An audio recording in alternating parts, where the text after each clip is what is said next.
You're in the zone. Just one more level, one more match, one more quest. It's 2 AM, your eyes are burning and your brain is on fire. You did it. You shut down the PC and catch your reflection in the monitor. Then comes that voice.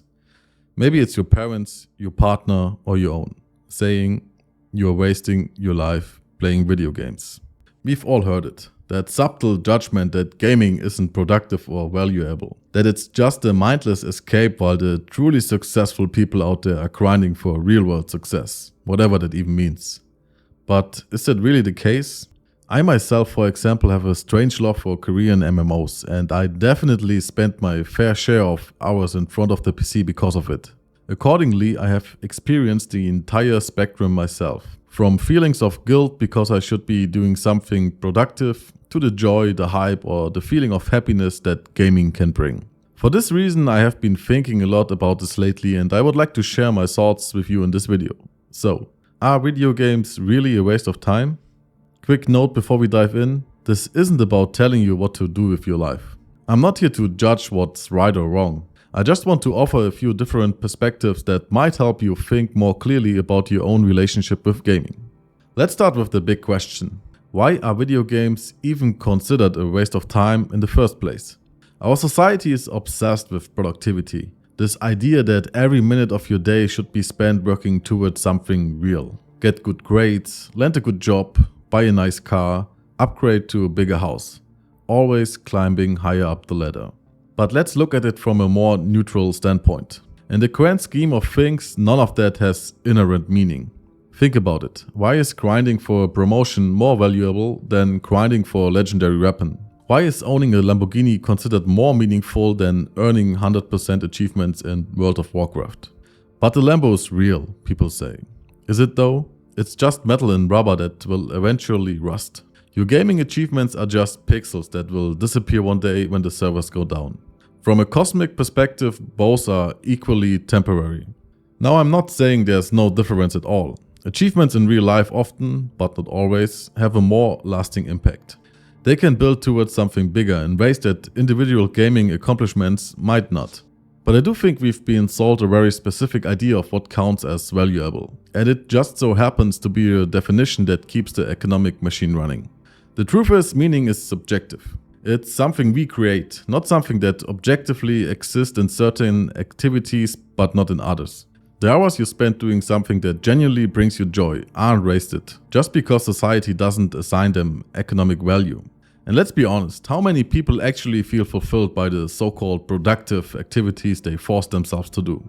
How many reach retirement age only to realize they spent their whole life chasing goals that were never even their own? To be clear, this isn't about justifying gaming addiction or ignoring responsibilities. It's about challenging the assumption that gaming is inherently less valuable than, say, other leisure activities society deems more acceptable, like watching sports, going to concerts, or reading novels. The real question isn't whether gaming is a waste of time, it's whether you are spending your time in alignment with what truly matters to you.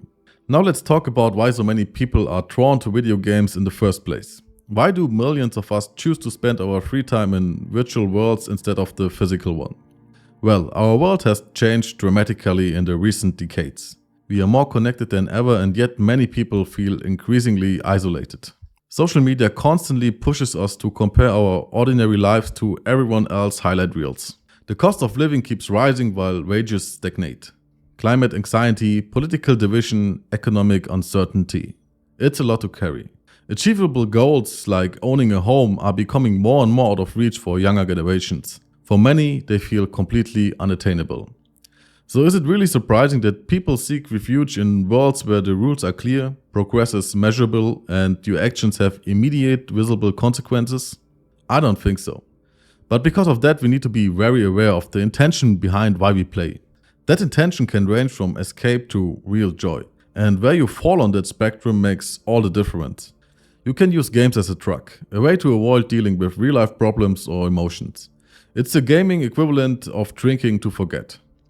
You're not playing because you love the game, you are playing because you can't stand being present in your own life. Or you are so dissatisfied and overwhelmed with your current situation that you distract yourself with gaming instead of working on yourself. On the other hand, there's real joy. You play because you are drawn to the challenge, the story, the strategy, or the social connection. You're not running from something, you're running towards something that genuinely interests and excites you. The intention behind it matters more than the activity itself. Someone might play 10 hours a week as a genuine form of rest and connection with friends, while another person could spend the same amount of time gaming to avoid dealing with depression or career struggles. From the outside it looks exactly the same, but their relationship with gaming is fundamentally different. The question is not how much you play, but why you play and how it fits into the broader context of your life.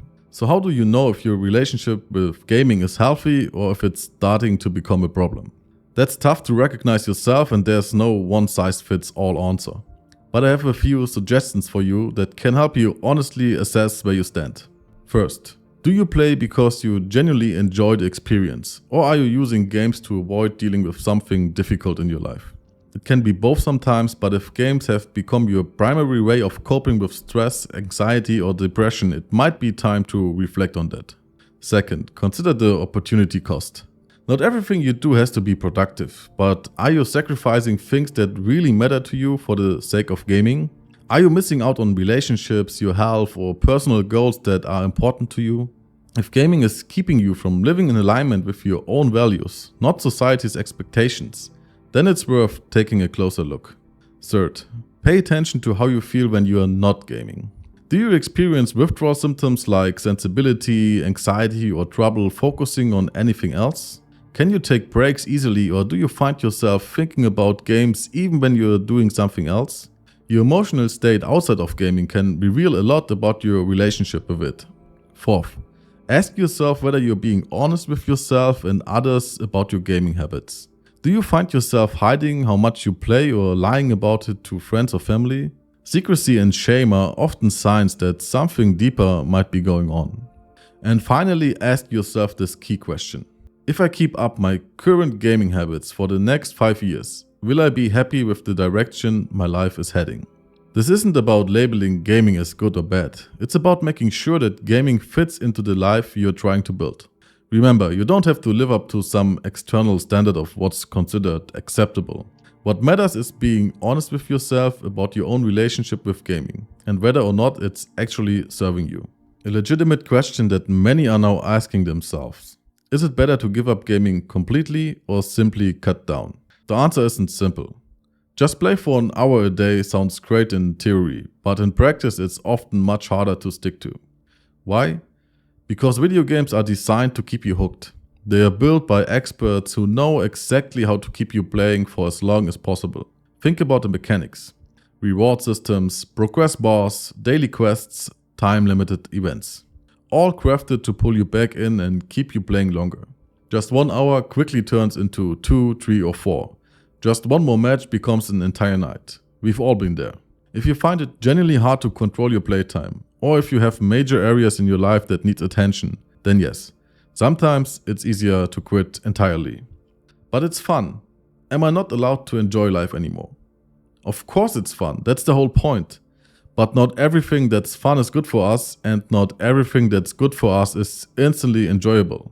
Imagine someone eating cake every single day. Sure, it tastes amazing, it's enjoyable.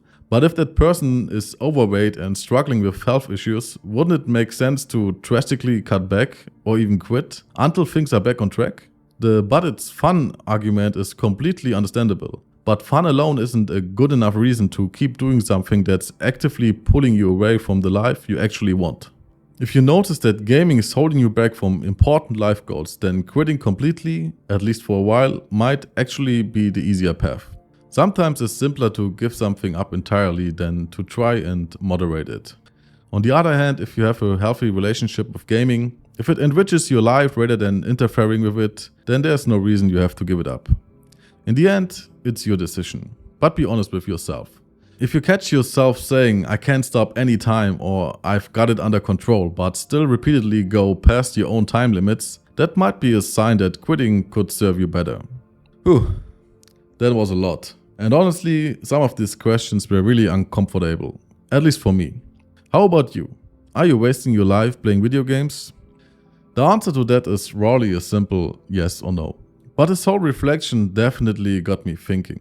Just remember, In the end, it's not about what other people consider valuable. It's about whether your gaming habits align with the life you want to live. Be honest with yourself and make intentional choices, because ultimately it's your life. The only person who gets to decide what's truly worth it is you. Thanks for watching, and I will see you in the next video.